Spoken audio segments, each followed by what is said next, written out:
Assalamualaikum warahmatullahi wabarakatuh dan selamat siang semuanya. Perkenalkan kami dari kelompok 5 yang beranggotakan saya sendiri, Natasha, Mezi Fareza, Romadani, Hana Friza, dan Timotius. Kami akan mempresentasikan kasus ERD yang berjudul Sistem Layanan Pasien pada Rumah Sakit agar rumah sakit dapat melayani pasien secara cepat. Baiklah, saya Miji Fariza akan menjelaskan tahapan perancangan database. Yang pertama, database planning. Perencanaan database mencakup yang pertama, cara pengumpulan data, yang kedua, format data, yang ketiga, dokumentasi yang diperlukan, yang keempat, cara membuat desain, yang kelima, implementasi. Masuk yang kedua, system definition. Tujuannya itu untuk mendeskripsikan batasan dan ruang lingkup aplikasi database, serta sudut pandang user dan user yang utama. Yang kedua, mengidentifikasi user view membantu untuk memastikan agar tidak ada pengguna database yang terlupakan. Yang ketiga, user view dapat mengembangkan aplikasi database yang rumit. Yang keempat, user view juga dapat menguraikan aplikasi menjadi sub-sub bagian lebih sederhana. Masuk yang ketiga, requirement collection and analysis. Itu merupakan proses pengumpulan dan menganalisis informasi tentang organisasi yang akan didukung oleh aplikasi database. Yang kedua, informasi tersebut dianalisis untuk mengidentifikasi kebutuhan user terhadap aplikasi database yang baru. Masuk yang keempat, database design. Database design adalah proses membuat desain yang akan mendukung operasional dan tujuan perusahaan. Tujuan database design adalah yang pertama, menggambarkan relasi data antara data yang dibutuhkan oleh aplikasi dan user view. Yang kedua, menyediakan model data yang mendukung seluruh transaksi yang diperlukan. Yang ketiga, memspesifikasikan desain dengan struktur yang sesuai dengan kebutuhan sistem. Masuk yang kelima, DBMS selection. Langkah-langkah dalam pemilihan DBMS. Yang pertama, definisikan waktu untuk melakukan studi referensi. Yang kedua, catat 2 atau 3 produk yang akan dievaluasi untuk digunakan. Yang ketiga, evaluasi produk tersebut. Yang keempat, rekomendasikan produk yang dipilih, produk yang dipilih, dan buat laporan yang mendukungnya. Sekian, terima kasih. Saya Romadani akan melanjutkan presentasi.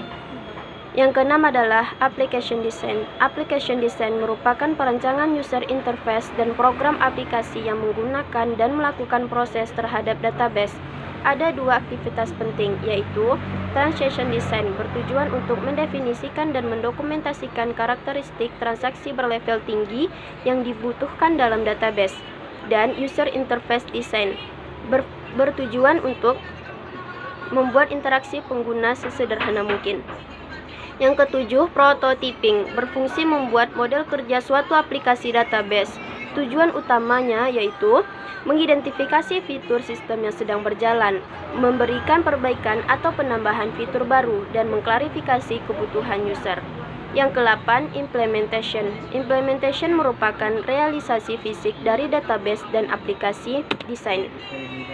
Yang ke-9, data conversion and loading, yaitu pemindahan data yang ada ke dalam database yang baru dan mengkonversikan aplikasi yang ada agar dapat digunakan database yang baru. Yang ke-10 yaitu testing. Testing adalah suatu proses eksekusi program aplikasi dengan tujuan untuk menemukan kesalahan dengan skenario tes yang dirancang dan data yang sesungguhnya.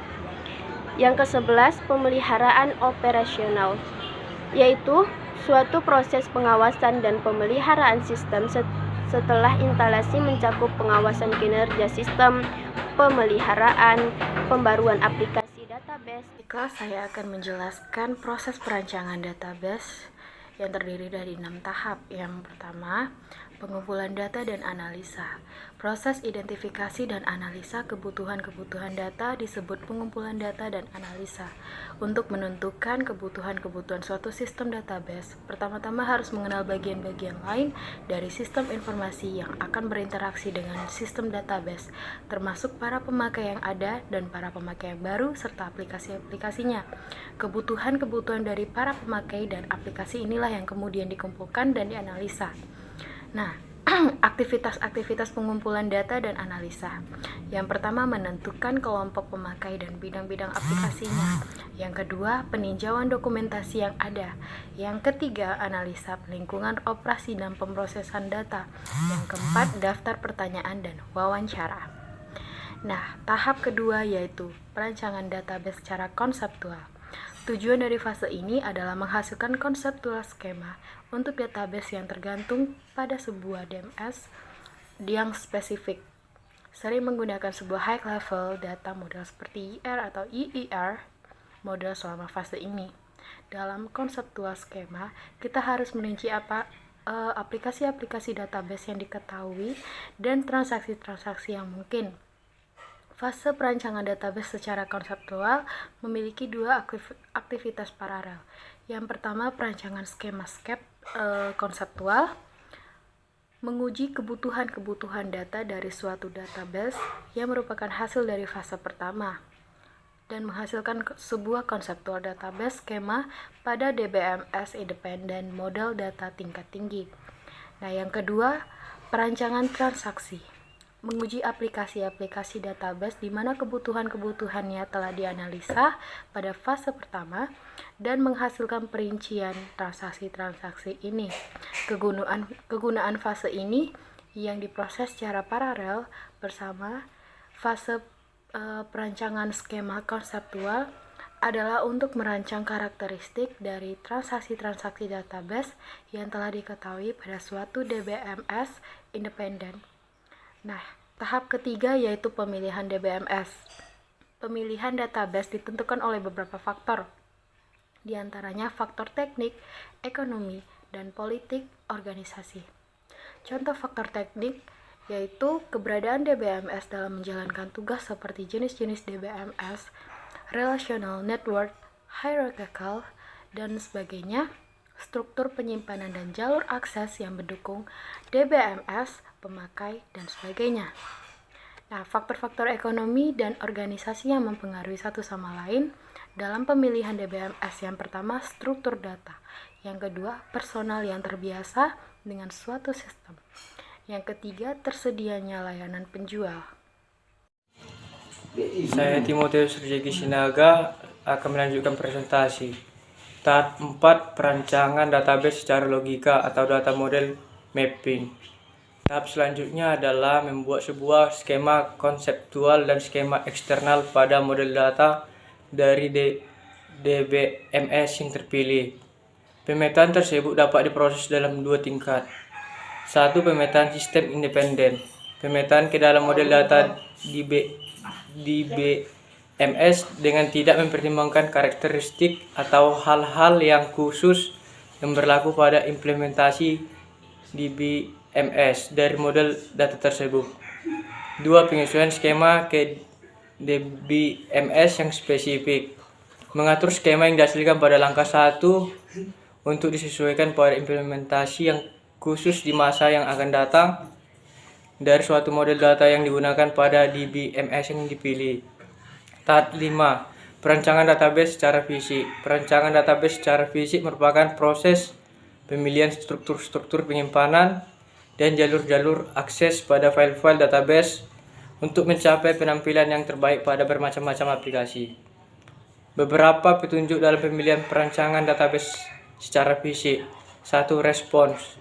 Waktu yang telah berlalu dari suatu transaksi database yang diajukan untuk menjalankan suatu tanggapan. Pengaruh utama pada response time adalah di bawah pengawasan DBMS, yaitu waktu akses database untuk data item yang ditunjuk oleh suatu transaksi. Response time juga dipengaruhi oleh beberapa faktor yang tidak berada di bawah pengawasan DBMS, seperti penjadwalan sistem operasi atau penundaan komunikasi. 2. Space. Jumlah ruang. 2. Space utility. Jumlah ruang penyimpanan yang digunakan oleh file-file database dan struktur-struktur jalur akses. 3. Transaction throughput. Rata-rata jumlah transaksi yang dapat diproses per menit oleh sistem database dan merupakan parameter kritis dari sistem transaksi, misalnya digunakan pada pemesanan tempat di pesawat, bank, dan lain-lain. Hasil dari fase ini adalah penentuan awal dari struktur penyimpanan dan jalur akses untuk file-file database. Tahap 6. Implementasi sistem database. Setelah perancangan secara logika dan secara fisik lengkap, kita dapat melaksanakan sistem database. Perintah-perintah dalam DDL dan SDL atau Stroke Definition Length dari DBMS yang dipilih, diimpun dan digunakan untuk membuat skema database dan file-file database atau yang kosong. Sekarang database tersebut dimuat atau disatukan dengan datanya. Saya akan menjelaskan analisis pelayanan pasien pada rumah sakit. Sebagai salah satu bentuk fasilitas pelayanan kesehatan yang menyelenggarakan upaya kesehatan, rumah sakit sering mengalami kesulitan dalam pengelolaan informasi baik secara internal maupun eksternal. Sehingga perlu diupayakan peningkatan pengelolaan informasi yang efisien, akurat, murah, aman, terpadu, dan akuntabel. Masalah yang sering muncul dalam sistem manajemen rumah sakit adalah terhambatnya saat mengurus administrasi di rumah sakit, terhambatnya saat mendaftar untuk rawat inap, data yang tidak sinkron dengan departemen, resiko data yang hilang, terdapat informasi ganda, dan panjangnya waktu tunggu pasien untuk mendapatkan layanan kesehatan di rumah sakit. Dalam sebuah rumah sakit terdapat beberapa departemen yang menangani masalah yang berbeda. Rumah sakit juga memiliki departemen yang mengatur hal-hal teknis. Namun sayangnya banyak rumah sakit di Indonesia yang belum menerapkan hal-hal ini. Fakta yang berhubungan dengan pelayanan pasien pada rumah sakit. Yang pertama adalah konektivitas. Meski saat ini sudah banyak rumah sakit menggunakan sistem rumah sakit berbasis online, namun di beberapa tempat Indonesia yang terpencil akses pelayanannya masih belum bisa dikembangkan. Hal ini disebabkan oleh konektivitas, sebab satelit Palapa ternyata belum bisa menjangkau seluruh bagian di Indonesia, terutama di bagian timur. Masalah demografi dan geografi. Dalam populasi, penduduk Indonesia yang padat ini tidak difasilitasi dengan layanan yang mumpuni, sehingga banyak masyarakat yang menderita penyakit namun tidak tertangani dengan baik. Selain itu, masalah geografis Indonesia yang merupakan negara kepulauan juga terkadang menjadi kendala. Tidak banyak rumah sakit yang didirikan di daerah terpencil, sehingga untuk berobat masyarakat dari daerah harus menempuh jarak yang jauh dan mengeluarkan biaya yang tidak sedikit. Pelayanan pasien masih rendah. Masalah pendaftaran yang merepotkan akhirnya membuat pasien terkendala untuk mendapatkan pelayanan secara cepat. Bahkan ada beberapa pasien yang sebenarnya sakit parah namun dibiarkan menunggu hingga 1 bulan lamanya. Kurangnya kepedulian dan lambatnya penanganan dari pelaku kesehatan juga menjadi kendala mengapa pelayanan rumah sakit di Indonesia masih sering terkendala. Teknologi pelayanan kesehatan belum dimaksimalkan. Pada saat ini, teknologi sudah sangat berkembang. Sudah banyak sekali alat kesehatan berteknologi canggih yang bisa digunakan untuk memantau kesehatan. Namun, sayangnya masyarakat masih sangat awam dengan hal ini. Begitu juga dengan adanya ICMRs atau sistem manajemen rumah sakit yang sepertinya masih belum digunakan dengan maksimal oleh seluruh rumah sakit di Indonesia. Padahal adanya ICMRs ini sangat memudahkan pekerjaan dokter dan staf rumah sakit untuk melayani pasiennya. Analisis fakta-fakta pelayanan pasien pada rumah sakit pada era evolusi industri 4.0. Rumah sakit dituntut untuk memberikan layanan kesehatan secara paripurna. Salah satu kendala yang dihadapi saat ini yaitu panjangnya waktu tunggu pasien untuk mendapatkan pelayanan kesehatan di rumah sakit. Faktanya masalah besar ini ditemui hampir di seluruh rumah sakit di dunia.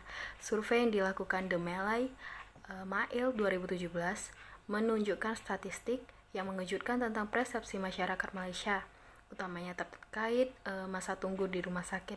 Alasan utama, 26% responden meninggalkan perawatan medis di rumah sakit, yaitu proses pelayanan yang terlalu lama. Nah, kemudian alternatif pemecahan yang mungkin berdasarkan fakta.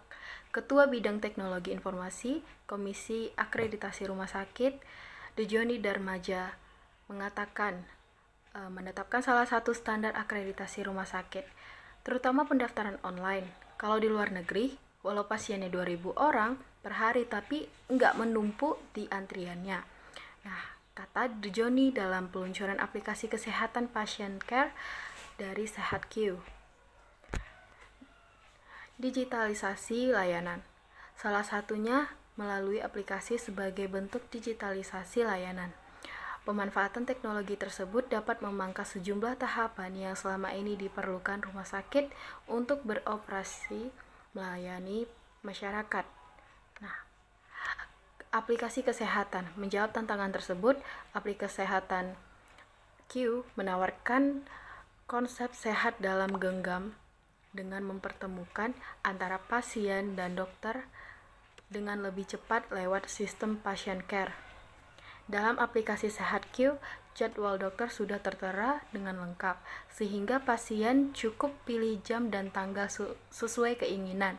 Hingga saat ini, 470 fasilitas kesehatan telah bekerja sama dengan SehatQ yang dimulai dari Jakarta, Tangerang, Bekasi, Depok, dan sekitarnya.